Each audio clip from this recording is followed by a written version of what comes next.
It is pronounced Hecate or Hecate. Some people like to call me Hecate. Other people spell my name with a K, which I can understand in case people need to be told that it's a hard C and not a soft one like Hesate, which is also something people tend to call me as well. But the correct pronunciation of my name is Hekate or Hecate, but I will call myself Hecate. And you can also have the consideration of calling me Hecate as well, please. I am a goddess, and obviously I do tend to walk through the forest at night. It is something that I take pleasure in. It is something that people often call me a witch for, but it's something that I take a grand pleasure in. Now, I don't currently have a torch on me, but you seem like a very kind person, so I want to be able to give you just a little bit of my soothing.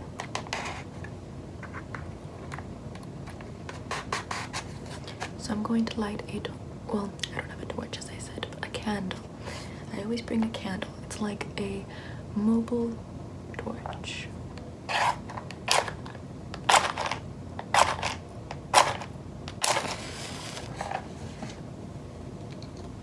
I'm not Hestia, I don't have the power of fire, unfortunately, so let me just light this candle for you.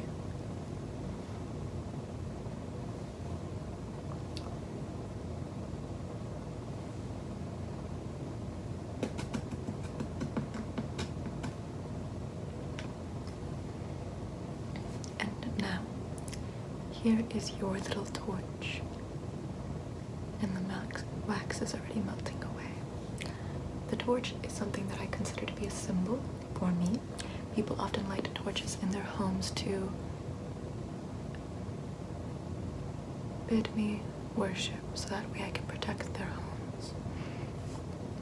And I can bring them support and comfort when they need it, especially if there is something going on with other spirits around. They don't want these evil spirits to enter their home, and considering how I am someone who plays a great role within the underworld, thanks to my own power and of course to Hades, who owes me the favor.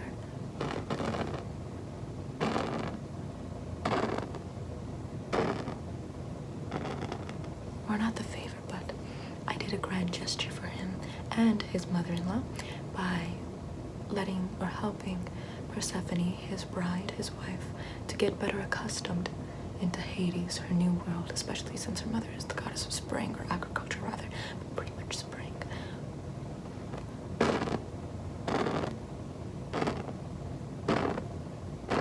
It is a very difficult thing to get accustomed from agriculture to hell. Very difficult. I should know. Just kidding. I've always been dark.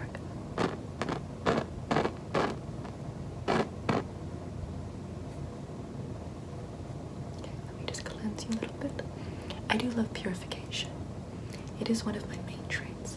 In fact, speaking of purification, I'm going to set this to the side. I'm going to light a little bit of incense, so that way you can also better take advantage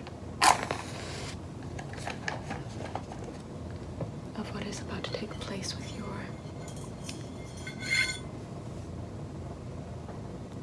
emotions, I suppose.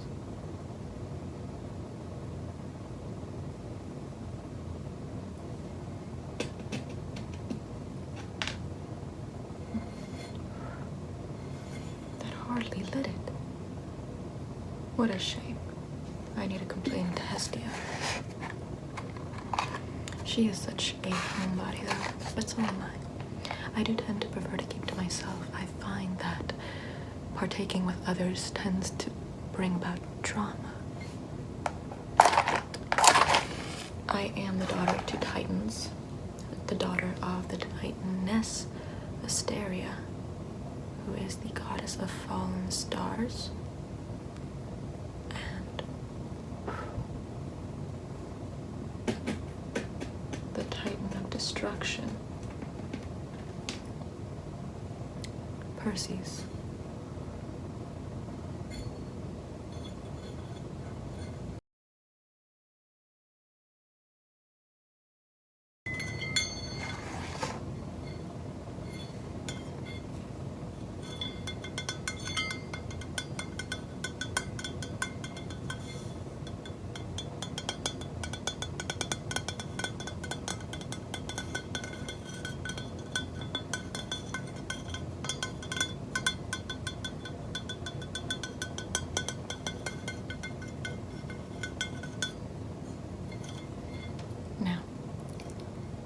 as this sort of blows towards you,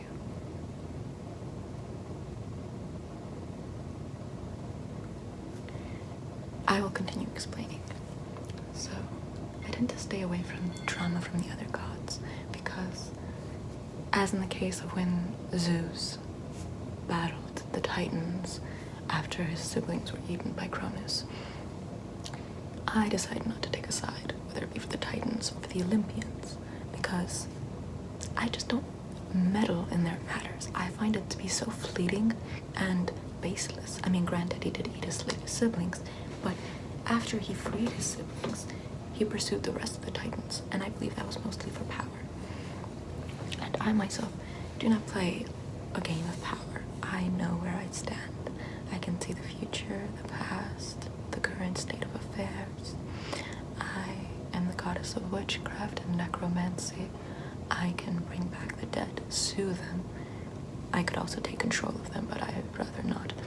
I'm a grand believer of free will, and I find that any sort of abuse of power when it comes to free will, any abuse of power when it comes to the dead spirits of the afterlife, is, in a sense, very, very abusive. Hence the word abuse. So, tell me, how was it that you came to die, if you remember?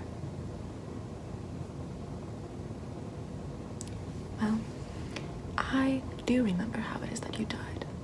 Typically the ghosts of the afterworld don't even recognize that they're dead. They think that they're still alive doing the last task that they did while on Earth. Those that were walking across the street and were hit by some carriage tend to believe that they're still walking across that street headed to wherever they were going to in the first place. Those that tend to drown believe that they're still on the boat or swimming. Those that are burned tend to believe that they're still cooking. Those that were executed tend to believe that they're still committing the crime. It's quite an odd thing, I must say. Very, very odd. Allow me to just pull out the incense once again. I do sense that you're going to be... I do sense incense. So I do sense that you're going to be needing a little bit more attention when it comes to the incense. It tends to be a little bit more difficult for people to... Here, follow the light of the incense with just your eyes. Just your eyes. Follow the light of the incense. It does tend to be a little bit difficult for people to be told that they've died. Some people take it quite well. They've made their peace with death. Others are in shock, as is normal and completely expected. And others are quite angry. Those are the angry spirits that I have to protect the living from. They take or exact revenge upon the living for their current state, believing that the living should owe them something, when in reality, everyone is going to be reaching that point of where that one individual was at. So why haunt the living? Why just not let them live in peace, just as he did or she did, and just let them be? Now, I do believe that you did take it quite well when it came to hearing about your death, though. So I don't think you're going to be needing this incense for very much longer.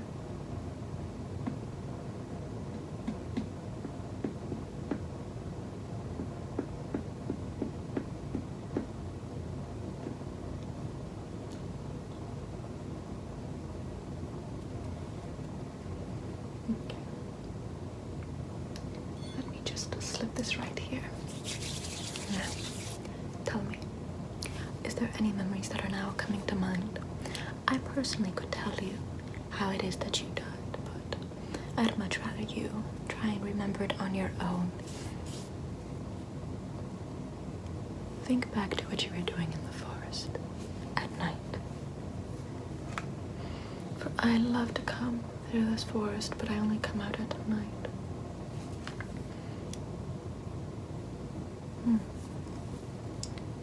Yes, that is exactly what I do believe happened. I believe that not a scorned lover, but a lover of sorts. That is what I can see from the past. I believe that I need to pull the memories from your brain to better detail whatever it was that happened in the past, but I believe that it was a lover that you were engaged to. You were engaged to this lover, and you came from wealth. And after coming from wealth, this lover of yours wanted to marry you solely for your wealth. Yeah, solely for your wealth. Now, after this lover married you solely for your wealth, he snatched this wealth from you after he met you in the forest. And after he met you in the forest and snatched your wealth, he murdered you in order to continue pursuing his bachelorhood and remarry to another very wealthy and very unfortunate girl. I do believe that is exactly what happened. Emily. Your name used to be Emily. I can sense that. But it's okay, Emily.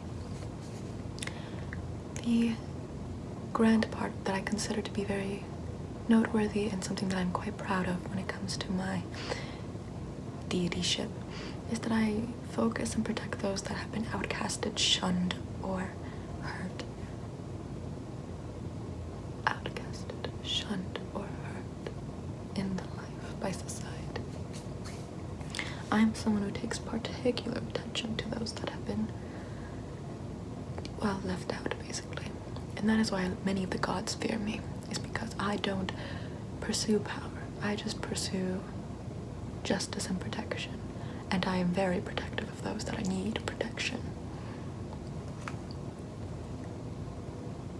If those that need protection, I will be more than willing to provide you with protection. Now, when it comes to what protection you're going to be needing now, considering how you have been murdered and now you are a ghost, I could offer you the protection of becoming one of my familiars. I'm not sure if you're familiar with what a familiar is, but well, a familiar is something that has been greatly associated with witches. With witches, I was going to say cats, because cats have been associated with witches and they are familiars, but they're not what I was aiming at.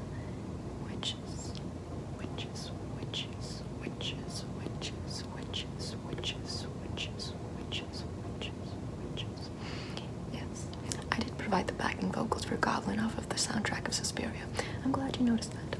Now, all of my familiars, all of the animals that I wander with, my snakes, my dogs, they have been turned into those animals. They were never originally those animals.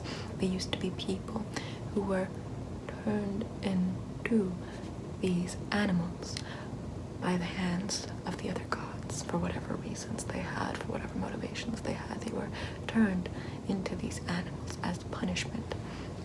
But I, being the goddess that I am, I wanted to take mercy upon these people, and I wanted to welcome them into my ranks and to give them a home in which they can feel more comforted in, especially in their current state of not being who they originally were, or the species they originally were.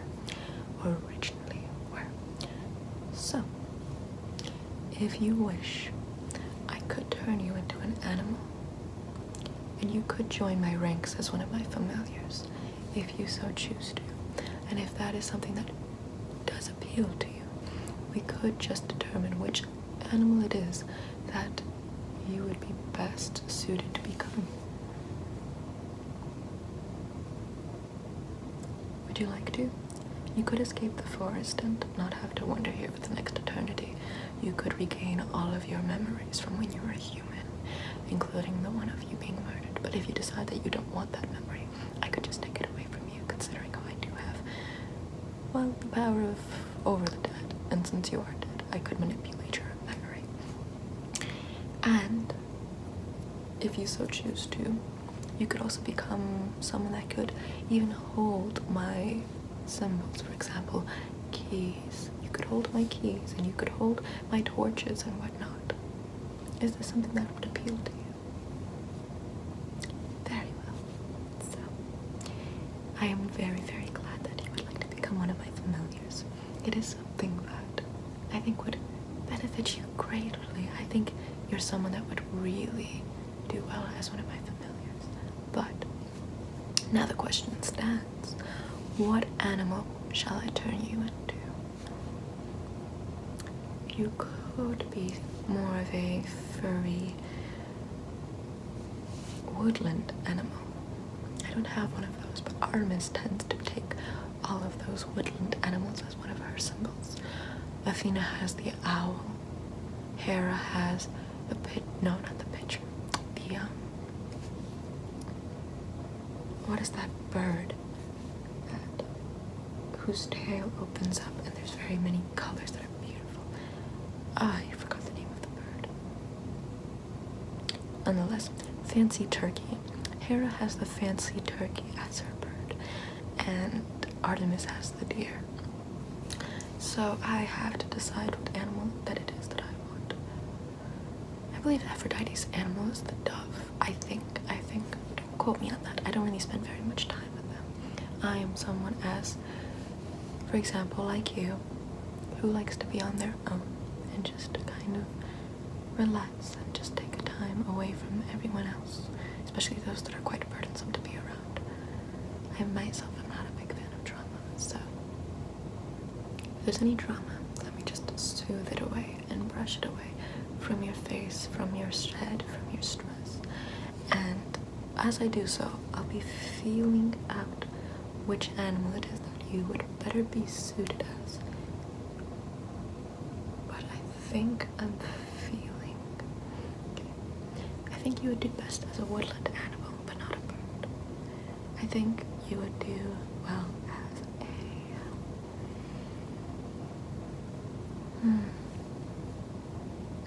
what if I turned you into a bunny? No, that wouldn't fit my essence. I know I said I wouldn't turn you into a bird, but a raven. A raven would definitely fit my essence.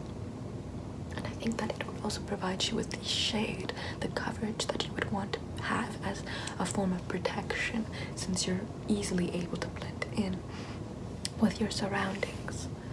Is that something that would appeal to you? Would you like the claws of a bird? The claws of a bird.